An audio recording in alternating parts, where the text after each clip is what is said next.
kaikille ja tervetuloa sunnybeachille.fi videoblogin pariin. Hei, mitä mä haluan tässä videoblogissa tuoda esille, niin me ollaan tosissaan muutettu tänne Sunny Beachille koko kaudeksi tekee duunia. Ja mä haluaisin näyttää vähän hyviä puolia tästä. Mä oon itse täällä pyörinyt vuosia jo ja tuonut muutamia ryhmiä tänne Kuumalle hiekalle projektin merkeissä. Mut nyt mä haluan tuoda vähän muutakin esille kuin pelkkää turistimeininkiä. Ja mitä mä haluan tuoda teille esille, niin mä haluan tuoda sen myöskin esille, että nyt mä hoin liikaa tätä esille tuloa, mutta mennään asiaan. Eli mä haluan tuoda paikallista safkakulttuuria, eli oikeasti hyviä ravintoloita ja ruokapaikkoja. Sitten myöskin yöelämää mä haluan tuoda, musiikkia, kulttuuria, liveä, kaikkea mitä täältä löytyy.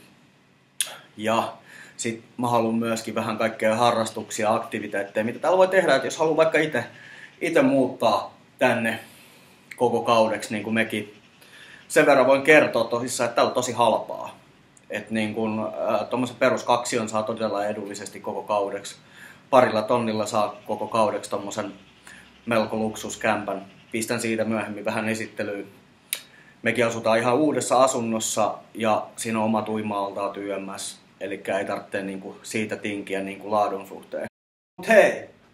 Myöskin se mitä mä haluan tuoda tässä videoblogissa esille on se turistielämä. Eli se, että miten sä saat sun viikon matkasta parhaimmat palat irti ja saat mahdollisimman nautinnollisen loman ja näet oikeasti, että Bulgaria on muutakin kuin pelkkiä rosvoja ja hutsuja ja mitä nyt ihmiset ikinä keksiikään.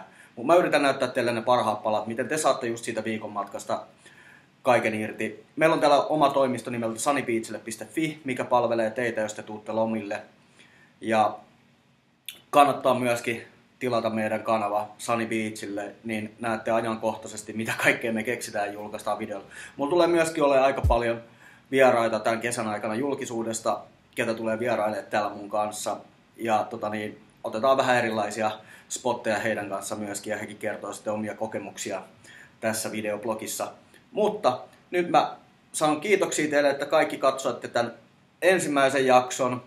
Meikä painaa beachille ennen kuin mä avaan toimistoa. Ottaa vähän prunaa, että saadaan tää Suomi-punotus pois. Mut siihen asti peace ja tilatkaa mun kanava Sunny Beachille ja nähdään seuraavassa jaksossa. Yeah!